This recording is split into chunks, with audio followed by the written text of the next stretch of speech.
Assalamualaikum warahmatullahi wabarakatuh. Alhamdulillahi rabbil alamin wa bihi nasta'in ala umuri dunya waddin. Wassalatu wassalamu ala asyrafil anbiya'i wal mursalin sayyidina Muhammadin wa ala alihi wa sahbihi ajma'in. Rabbi shrah li sadri wa yassir li amri wahlul 'uqdatam min lisani yafqahu qawli. Sadaqallahu alazim. Kata-kata indah dari saya. Pertama, alhamdulillahirabbil alamin. Kedua, Allahumma sholli ala sayyidina Muhammad wa ala sayyidina Muhammad. Ketiga, aku sayang kepada orang tuaku dan aku sayang kepada kalian semuanya. Nah, sekarang mengaji surat Ali Imran ayat 177 yang insya Allah sampai 183. Dengarkan baik-baik, perhatikan dengan tenang. Semoga Allah memberi rahmat kepadaku dan memberi rahmat kepada kalian semuanya. Amin, amin, ya rabbal alamin. A'udzu billahi minasy syaithanir rajim. Bismillahirrahmanirrahim. Innal ladzina ishtarawul kufra bil imani lan yadurrullaha syai'an wa lahum 'adzabun alim. ولا يحسبن الذين كفروا أنما نملي لهم خير لأنفسهم إنما نملي لهم ليزدادوا إثما ولهم عذاب مهين. ما كان الله ليذر المؤمنين على ما أنتم عليه حتى يميز الخبيث من الطيب وما كان الله ليطلعكم على الغيب وما كان الله ليطلعكم على الغيب ولكن الله يجتبي من رسله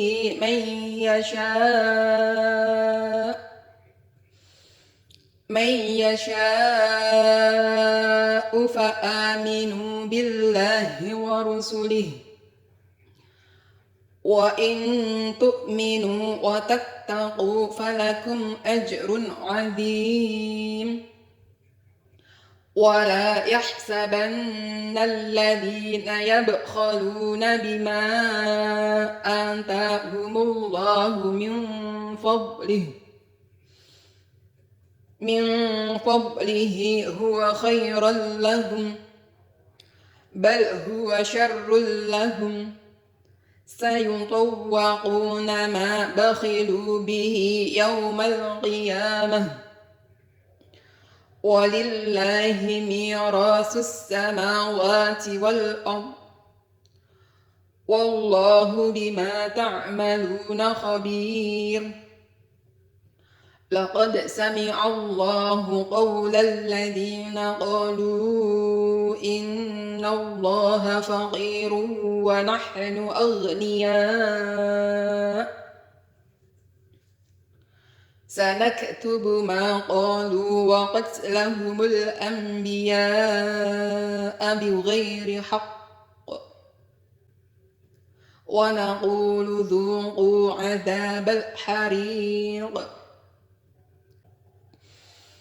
ذلك بما قدمت أيديكم وأن الله ليس بظلام للعبيد. الذين قالوا إن الله عهد إلينا ألا نؤمن لرسول حتى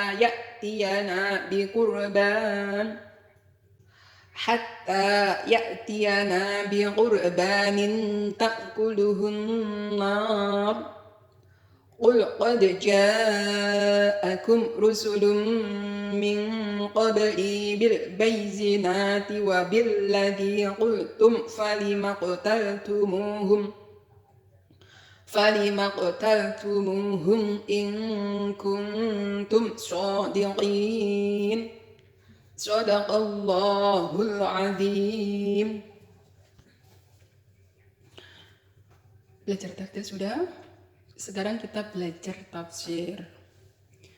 Surat Ali Imran ayat 177 sampai 183. Dengarkan baik-baik, perhatikan dengan tenang. Semoga Allah memberi rahmat kepadaku dan memberi rahmat kepadamu. Amin, amin ya rabbal alamin. Aku berlindung kepada Allah dari godaan syaitan yang terkutuk dengan menyebut asma Allah yang maha pengasih lagi maha penyayang. Sekarang 177.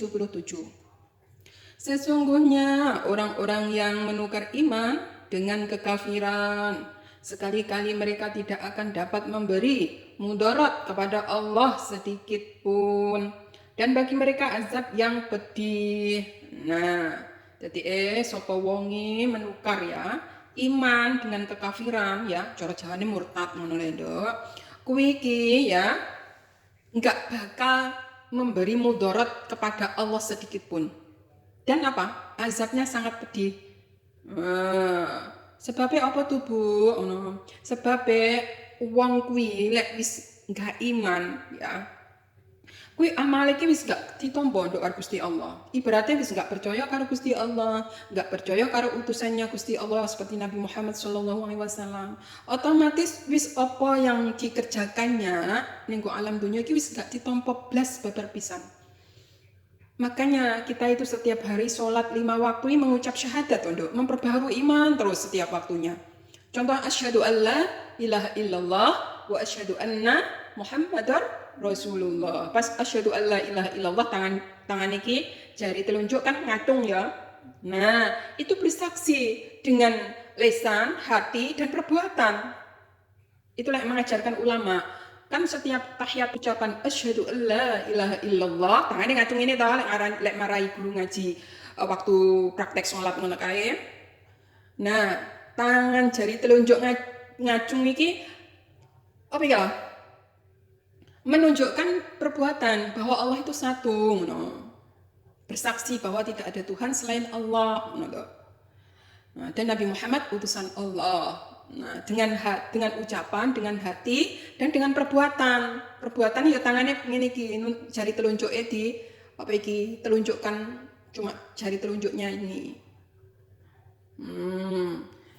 Setiap harinya kita memperbarui iman sing disamarne syirik kecil, terus apa iki yang mengakibatkan amal kita enggak diterima.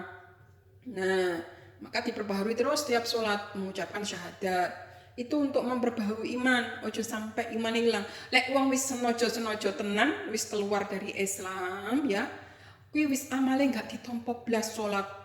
Wis kan atau ya salate wis enggak padha karo wong Islam. Wong lek wis keluar dari Islam syariate kan enggak padha karo syariat Kanjeng Nabi Muhammad sallallahu alaihi wasallam yang diajarkan.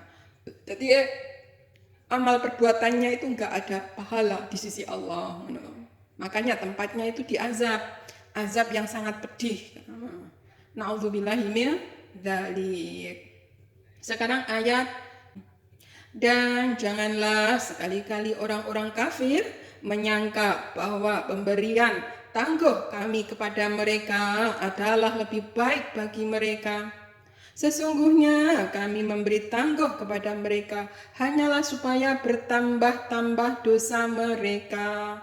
Dan bagi mereka azab yang menghinakan. Nah, jadi wong kafir sing diweki umur panjang ya, iki kan Gusti Allah diweki tangguh to. Lek ngarani dilulu lek ngarani ning donya wis urip-urip po sak karepmu, ngono ta. Lek wis gak gelem ngikuti perintahe Allah dan larangannya lewat Rasulnya Nabi Muhammad sallallahu alaihi wasallam silahkan, ngono lho jawane. Wis to diweki waktu ning donya. Enggak malah mereka menjadi taat, menjadi tobat, enggak. Malah justru bertambah dosanya setiap harinya bertambah, setiap harinya bertambah. Malah menambah dosa, Allah memberi tangguh kepada mereka. Dan di akhirat ya, dia dapat azab yang menghinakan. Karena yaitu ning dunya wis enggak iman karo Allah, enggak iman kepada Rasulullah ya. Jadi mereka orang-orang kafir ya, menyembah selain Allah ya, dan tidak mengakui Nabi Muhammad utusan Allah. Mereka hidup di dunia diberi oleh Allah, diberi nafas, diberi rezeki, diberi kekuasaan. Tetapi umur panjangnya kuwi enggak malah menjadikan mereka itu sebenarnya nikmat. Tapi justru malah menambah dosa setiap harinya, dan di akhirat mendapat azab yang pedih, yang menghinakan orang ini. Nah, itu keterangannya ya. Sekarang ayat 179. Allah sekali-kali tidak akan membiarkan orang-orang yang beriman dalam keadaan kamu sekarang ini, sehingga dia memisahkan yang buruk atau munafik dari yang baik atau mukmin. Dan Allah sekali-kali tidak akan memperlihatkan kepada kamu hal-hal yang gaib. Akan tetapi Allah memilih siapa yang dikehendakinya di antara rasul-rasulnya. Karena itu berimanlah kepada Allah dan rasul-rasulnya. Dan jika kamu beriman dan bertakwa, maka bagimu pahala yang besar. Nah, inilah keterangan Allah itu enggak membiarkan ya orang-orang yang beriman. Karena apa? Allah itu memisahkan antara orang-orang yang siapa yang munafik, siapa orang yang mukmin. Dan Allah itu mengetahui siapa yang beriman, siapa yang tidak beriman. Contohnya beriman kepada yang gaib-gaib aja ya. Itu kan hanya orang-orang yang khusus ya. Enggak semua manusia diberi hal-hal ilmu pengetahuan yang gaib. Ya. Itu hanya diberikan oleh Allah kepada Rasulnya, orang-orang yang terpilih. Seperti Kanjeng Nabi Muhammad SAW ketika di Isra Mi'rajkan, diperlihatkan surga, diperlihatkan neraka. Jadi itu hal-hal yang gaib yang kita itu enggak bisa membayangkannya enggak bisa. Nah, apalagi melaluinya. Nah, itu semuanya itu dianugerahkan kepada hal-hal yang gaib, itu dianugerahkan kepada orang pilihan Allah, yaitu rasul-rasulnya. Terus wong iki kon beriman, contohnya peristiwa Isra Mi'raj ngono kon kudu ngimani. Ngono lho. Terus apabila diperintahkan sholat, ya sholat toh. Jenenge wong bertakwa menjalankan perintah Gusti Allah, salah satunya apa? Sholat. Nah, jadi kon mengimani, kemudian kon menjalankan perintah Allah, menjauhi larangannya. Nah, Allah akan memberi pahala yang sangat besar. Nah, inilah Allah itu enggak akan membiarkan orang-orang mukmin, karena Allah itu mengetahui siapa yang munafik, siapa orang mukmin. Nah, dan orang-orang yang beriman itu selalu bertakwa kepada Allah dan mengimani apa yang difirmankan Allah dan menjalankan syariatnya Kanjeng Nabi Muhammad SAW. Nah, jadi kebahagiaan yang diraih di hari kemudian ya, yaitu di kampung akhirat, yaitu tempatnya surga yang abadi. Sekarang kita menerangkan tentang kebakilan dan dusta serta balasannya. Ayat 180. Sekali-kali janganlah orang-orang yang bakil dengan harta yang Allah berikan kepada mereka dari karunia-Nya menyangka bahwa kebakilan itu baik bagi mereka. Sebenarnya kebakilan itu adalah buruk bagi mereka. Harta yang mereka bakilkan itu akan dikalungkan kelak di lehernya di hari kiamat. Dan kepunyaan Allah lah segala warisan yang ada di langit dan di bumi. Dan Allah mengetahui apa yang kamu kerjakan. Nah, ini menerangkan orang yang bakil. Mereka itu orang bakil ini ya, orang-orang yang buruk. Orang-orang yang bakil ini orang-orang yang buruk ya. Sebab apa? Ciri-ciri ahli neraka itu salah satunya orang bakil. Dan nanti di akhirat ya hartanya yang tidak didermakan di dunia kuwi dikalung nih nenggok leheri. Nah, itu apa? Menjadi belenggu yang menyakitkan. Nah, jadi orang-orang yang bakhil, medit, kuwi seakan-akan donya kuwi nek dheke ngono. Yang lain itu enggak berhak untuk memiliki. Padahal pewaris dunia iki lho, ikatnya Gusti Allah. Semuanya ini milik Allah dan kembali kepada Allah. Yang mewarisi dunia dan isinya ini nantinya Allah, dan Allah berhak menghancurkannya, yaitu hari kiamat. Ya, semuanya makhluk mati, berarti semuanya itu milik Allah, kembali kepada Allah. Itulah maksudnya Allah yang mewarisi langit dan bumi. Paham kan? Makanya jangan jadi orang yang bakhil.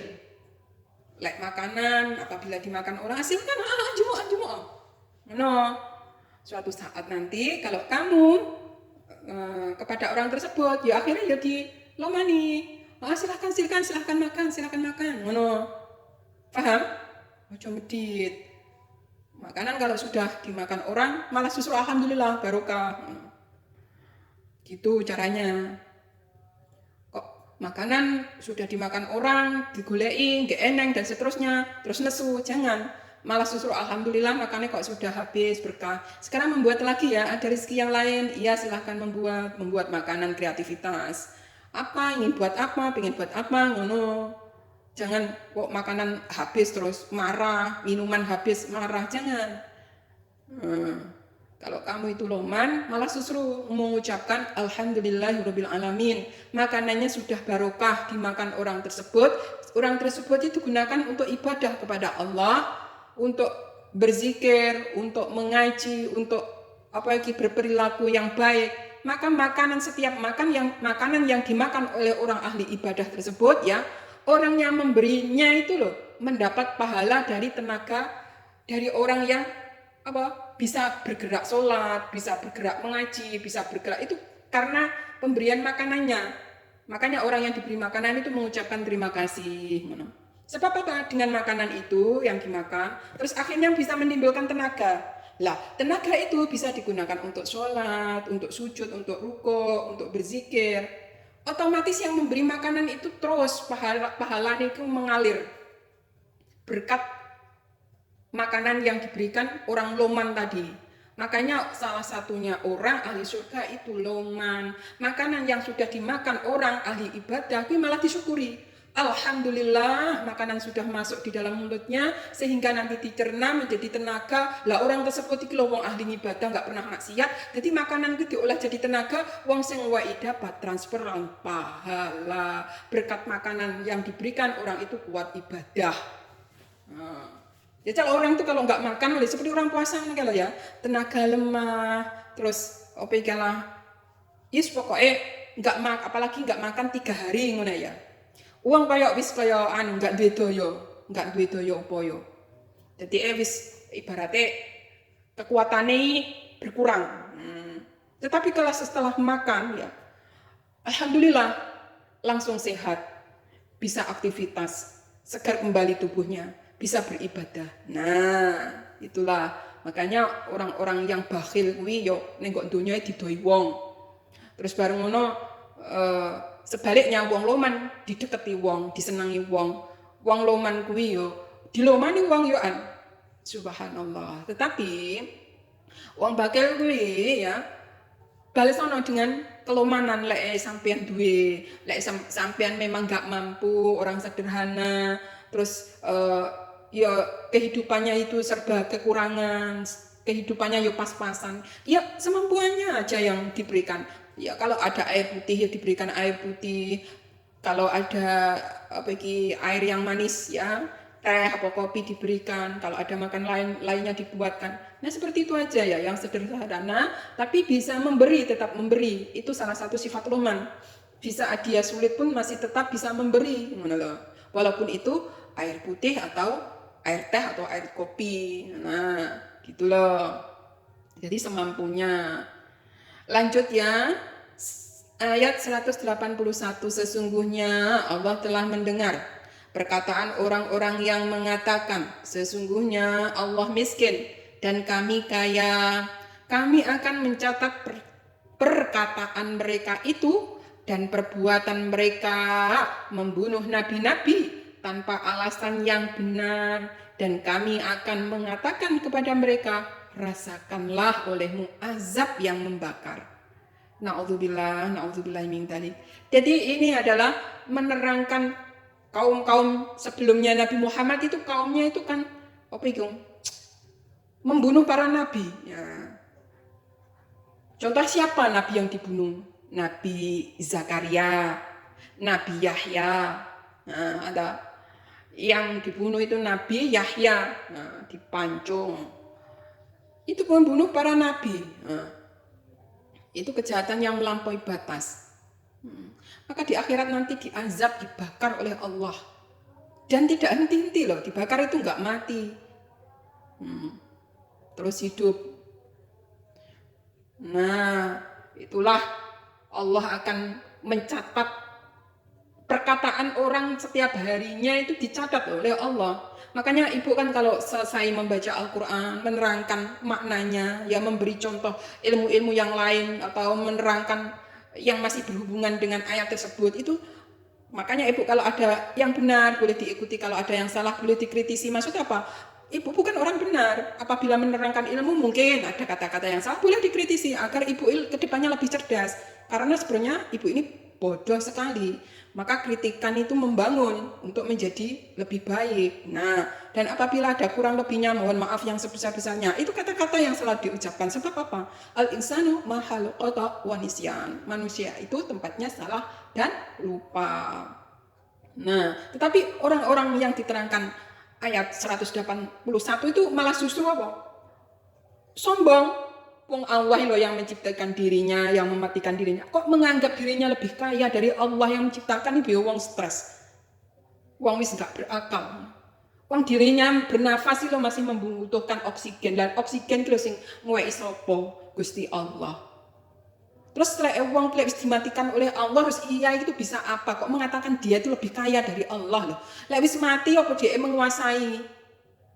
Ora iso apa-apa. Kok berkata bahwa Allah itu miskin dan kami lebih kaya, itu kata-kata yang bodoh sekali.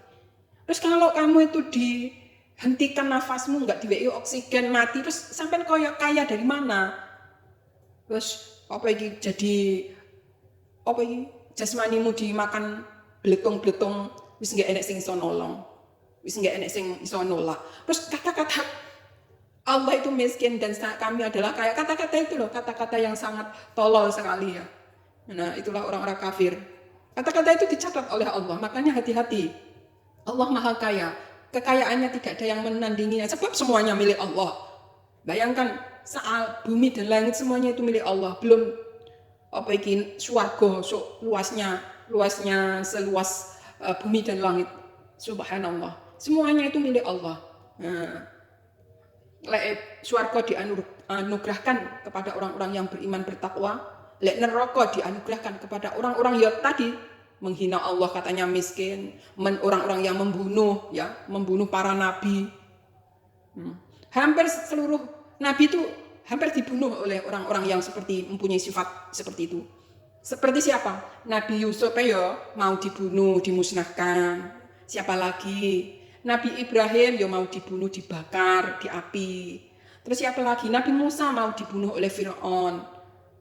Terus siapa lagi? Nabi siapa itu? Nabi Zakaria, mau dibunuh. Nabi Yahya sudah dibunuh. Terus Nabi Isa mau dibunuh oleh bangsa Romawi. Jadi orang-orang yang menegakkan kebenaran itu dibunuh. Orang yang dibunuhi belum tentu dia itu kalah.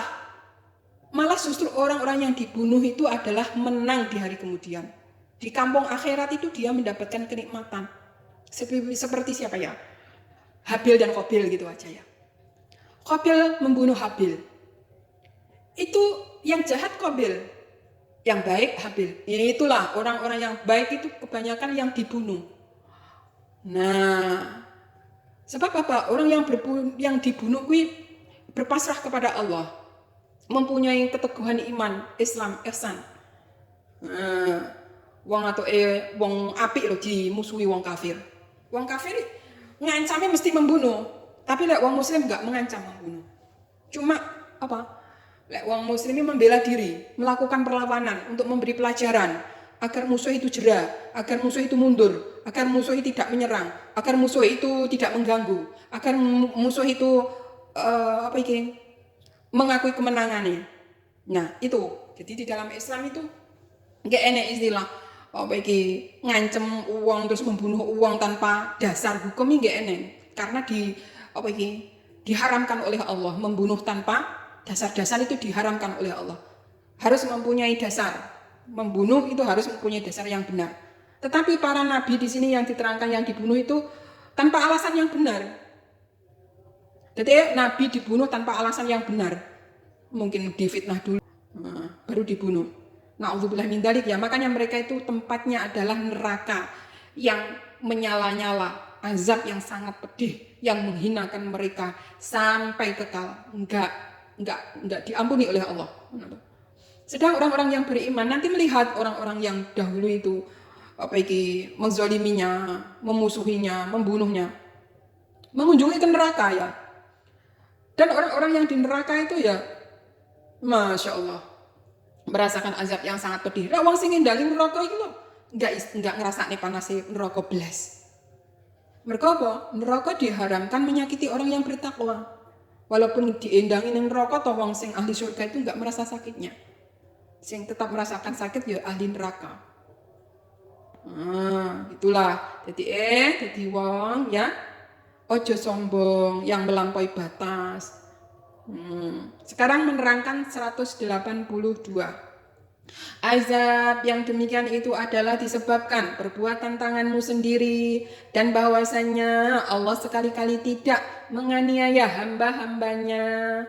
Jadi wong sing diazab ning neraka kuwi akibat dari perbuatannya sendiri. Karena kezalimannya tangannya sendiri. Waktu ning dunya mungkin membunuh ya tanpa alasan yang benar. Wis dosa banget toh. Membunuh tanpa alasan yang benar itu wis cara uang wis masuk neraka, dihinakan dia. Bahkan sebelum mati itu ditampakkan, neraka itu ditampakkan. Karena mereka menzalimi dirinya sendiri. Nenggok dunia berbuat kerusakan, membunuh orang, membunuh anak-anak, membunuh ibu-ibu, merusak bangunan. Jadi hati-hatilah ya. Karena apa? Kamu dimasukkan ke dalam neraka, diazab di dalam neraka, ditampakkan di dunia sebelum matinya, di alam barzah diseksa ya dengan api yang menyala-nyala, sedang di akhirat tempatnya neraka yang kekal selamanya. Na'udzubillah min dzalik. Mumpung masih hidup ya didoakan orang-orang yang bengis kejam ya, enggak berperi kemanusiaan, oleh Allah diberi hidayah. Karena mereka itu tangannya itu jahat, mulutnya jahat, tangannya jahat terhadap orang. Nah, akhirnya dikatakan mereka itu sebenarnya menzalimi dirinya sendiri dengan tangannya sendiri. Ya iyalah, ning dunya membunuh, membantai, ning kok akhirat mendapat azab yang pedih. Sekarang 183, yaitu orang-orang Yahudi yang mengatakan, sesungguhnya Allah telah memerintahkan kepada kami supaya kami jangan beriman kepada seseorang Rasul sebelum dia mendatangkan kepada kami kurban yang dimakan api. Katakanlah, sesungguhnya telah datang kepada kamu beberapa orang Rasul sebelumku, membawa keterangan-keterangan yang nyata dan membawa apa yang kamu sebutkan. Maka mengapa kamu membunuh mereka jika kamu orang-orang yang benar? Jadi mereka orang Yahudi ya. Ini menerangkan Yahudi itu siapa sih? Yahudi itu anak keturunannya ya Nabi Yakub ya. Nabi Yakub mempunyai 12 putra. Yang 10 putra itu dari ibu yang pertama, yang 2 putra Nabi Yusuf dan Bunyamin yang mempunyai pribadi yang luhur itu lahir dari ibu yang kedua. Jadi bangsa Yahudi lahir dari ibu yang pertama itu yang membunuh Nabi Yusuf itu ya, Yahuda, sehingga menjadi Yahudi. Nah, itulah silsilahnya. Silsilahnya memang diweke utusan ya. Contohnya Nabi Musa, ya banyak membangkangnya. Dua utusan siapa lagi? Nabi Isa, ya banyak membangkangnya. Bahkan Nabi Zakaria, Nabi Yahya dibunuh. Pokoknya membunuh para nabi lah itu bangsa Yahudi itu. Dari silsilahnya itu pembunuh. Nabi Yusuf ya dibunuh. Itu saudaranya kandungnya loh. Hanya karena iri, dengki. Itu saudara yang masih kecil dihilangkan. Nabi Yusuf dihilangkan dari keluarganya. Itu kan merupakan wis dadi cara wong ngono winih sing elek. Nabi Yusuf mau dibunuh. Terus musyawarah wong 10 lho, anake Nabi Yakub iki, aja lek ngono dibuang ning sumur ae. Terus enek sing setuju, terus akhirnya dibuang ning sumur. Terus apa? Pinter fitnah lagi, pinter drama. Lambine Nabi Yusuf dilumuri darah, dilaporne ning Nabi Yakub bahwa Nabi Yusuf dimakan serigala. Nah, itu kan sandiwara kebohongan. Makanya sampai anak cucunya itu berani itu membunuh, terus memfitnah, drama dan sebagainya. Jadi anak keturunan Nabi itu ada yang baik, tapi juga ada yang jahat. Nah, itulah cikal bakal kejahatan ya. Orang-orang Yahudi membunuh para nabi itu wis enggak duwe wedi. Pemodi engko diazab lho sampean diperingati kancane sing bener. Allah paling ning kok diazab Gusti Allah ning neraka enggak suwi, paling sedino, apa setengah dino mungkin. Ya Allah, sudah merusak ya. Wis membunuh nabi itu lho berani, merubah kitabe para nabi itu ya berani. Ya Allah, bahkan mengatakan dirinya lebih kaya dari Tuhan itu berani. Bahwa kitabnya ini mengatakan bahwa debatnya itu lebih Yahudi ya, lebih pandai dari Tuhan katanya. Tuhan mengakui kepandaiannya Yahudi, Tuhan dikalahkan debatnya. Itu kan kesombongan yang ibaratnya ngepik-ngepik dirinya sendiri. Ibaratnya wong iblis ya, iblis ini merasa dirinya paling baik, nggak mau tunduk kepada Adam itu kan ya merasa sangat baik. Itulah cikal bakal diganggu iblis anak Bani Adam yo dari Yahudi kuwi, merasa dirinya itu derajat mulia dan yang selainnya Yahudi itu seperti binatang. Nah, itu wis merupakan kesombongan mereka, enggak ditutup-tutupi. Bahkan kitab mereka itu mengatakan seperti itu. Na'udzubillah min dzalik. Makanya walaupun mereka itu membaca kitab ya, mempunyai kitab suci, enggak menjadikan mereka itu berakhlak mulia. Malah justru kesombongannya melampaui batas, merasa dirinya lebih baik dari yang lain, ya. Tentang fitnah dan memfitnah itu wis jadi kesukaan mereka. Mereka itu enggak takut. Wong membunuh nabi yang enggak takut kok. Nah, itulah kejahatan yang melampaui batas, ya. Ning Al-Qur'an ini wis sering diterangni tentang Yahudi iki. Mungkin sampai sekarang itu ya tukang membunuh ya. Sampai sekarang mungkin tukang membantai wong nabi ya dibantai, dibunuh. Apalagi orang-orang beriman biasa. Nah, itulah kejahatan yang melampaui batas ya.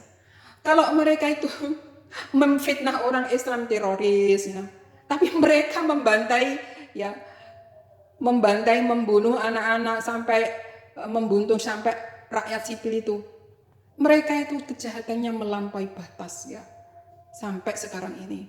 Makanya wong-wong sing mempunyai rasa kemanusiaan ya, itu sangat benci terhadap Yahudi. Karena mereka itu memang diterangkan. Bahkan para nabi ya dibunuh. Itulah kesombongan yang melampaui batas. Tetapi diterangkan, suatu saat mereka itu juga hancur. Allah memberi pelajaran. Sebab apa? Untuk menunjukkan bahwa kesombongan di atas bumi suatu saat nanti pasti dihancurkan oleh Allah. Nah, masalah orang mati dibunuh mereka ya, kayak para nabi dibunuh Yahudi. Itu para nabi tempatnya swarga. Apabila orang yang beriman dibunuh Yahudi, mereka tempatnya itu akhirnya swarga. Ya, musuhnya Yahudi orang-orang beriman kebanyakan. Karena Yahudi itu ibaratnya ilmunya iblis. Ilmunya iblis ini merasa dirinya lebih baik, merasa dirinya lebih kuat dari yang lain. Bahkan Tuhan itu dikalahkan. Bahkan Tuhan itu dikatakan miskin, yang kaya Yahudi. Nah, bahkan apalagi ya,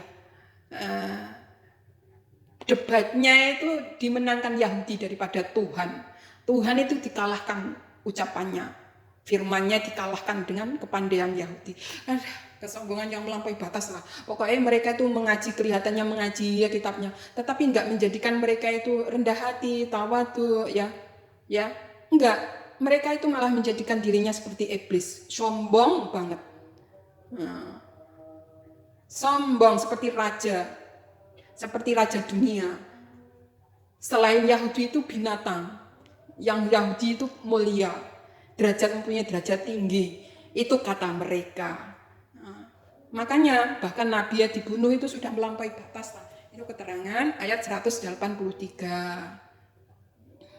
Jadi sudah selesai ya, 177 sampai 183 sudah dibaca tafsirnya dan keterangannya ya.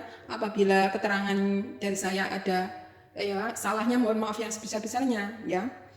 Jadi pelajaran apa yang kita ambil dari firman Allah ayat 177 sampai 183, yaitu menerangkan tentang apa ya? Orang-orang yang berjuang di jalan Allah itu ya tetaplah iman dijaga ya, jangan sampai ditukar dengan kekafiran ya. Terus berjuang memakmurkan dunia. Kalau dunia itu semuanya makmur ya, menjadi loman di saat kaya tetap loman ya, di saat miskin ya. Terus berjuang di jalan Allah. Nah, untuk membela kebenaran. Walaupun terbunuh seperti para nabi yang dibunuh oleh orang kafir Yahudi, tapi akhirnya tempatnya apa? Surganya Allah. Karena memperjuangkan iman, memperjuangkan kebenaran ya, yang hak. Orang-orang mendapat kemuliaan dari sisi Allah.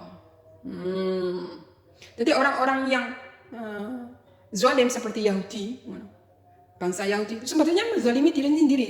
Mereka membunuh orang, sebenarnya mereka itu menganiaya sendiri. Mereka merusak bangunan orang, sebenarnya mereka itu merusak dirinya sendiri. Itu sudah dilaknat oleh Allah. Sebenarnya mereka itu menzalimi diri sendiri. Wong nek donya ora sepiro, rakyat bakal mati, kembali semuanya kepada Allah. Tapi ya, sebelum mati itu ditampakkan neraka. Setelah mati di alam barzahnya ya, merasakan siksa kubur. Setelah itu merasakan siksa nanti di akhirat, di neraka yang kekal. Itu karena akibat dari perbuatan tangan dan lesannya sendiri. Nah, itulah perjuangan ya. Jadi kita harus ngarani mengambil pelajaran, jangan sampai anak cucu kita seperti orang tersebut ya. Semoga didekatkan dengan iman, Islam, ihsan atau kebaikan, terus memakmurkan dunia ini dengan ketentraman ya. Memakmurkan dunia ini dengan keadilan. Toh kalau dimusuhi orang-orang yang seperti ini ya, Yahudi Israel. Yahudi ini ya, bangsa-bangsa yang bengis kejam pembunuh para nabi, apabila dibunuh mereka ya, itu adalah ketentuan Allah yang terbaik. Karena apa? Mati yang dicintai oleh Allah. Mendapat kesudahan yang indah. Mendapat karunia-Nya surga yang luasnya bumi dan langit. Subhanallah, alhamdulillah, wala ilaha illallah, wallahu akbar, wala haula wala quwata illa billahil aliyil azim. Jadi Allah memberi pengalaman hal-hal yang gaib kepada siapa yang dikehendaki untuk menambah keyakinan dan keimanan seseorang terhadap Allah dan Rasul serta ajarannya. Ini biasanya adalah seorang Rasul. Orang-orang biasa itu bukan mukjizat tapi karomah ya, diwei sesuatu yang luar biasa itu diberikan kepada orang-orang alim ulama, diberikan para wali ya, diberikan karomah, kejadian yang gaib yang luar biasa yang memang diberikan kepada mereka karomah karena mereka juga wali Allah. Tetapi kebanyakan itu Rasul Allah semuanya diberi ilmu tentang yang gaib, sehingga mereka menjadi Rasul yang teguh pendirian karena ditampakkan hal-hal yang gaib oleh Allah. Nah, seperti imannya para wali ya, mengetahui hal-hal yang gaib, maka mereka itu mempunyai keteguhan iman yang luar biasa ya. Dan orang-orang yang beriman ya, orang-orang yang gak ditampakkan yang gaib tapi kon mengimani dan bertakwa kepada Allah, mereka imannya ya mendapatkan apa? Di hari akhirat itu kenikmatan yang sangat nikmat. Itu janjinya Allah, yaitu surga yang abadi. Demikian kata-kata dari saya ya, keterangan. Kalau tafsirnya itu memang sudah ada tulisannya, cuma keterangan saya kalau ada yang salah ya, mohon diampuni dan dimaklumi. Dan apabila ada yang benar boleh diikuti, dan apabila ada yang salah boleh dikritisi untuk membangun kedepannya lebih mengerti. Ihdinas siratal mustaqim. Wassalamualaikum warahmatullahi wabarakatuh.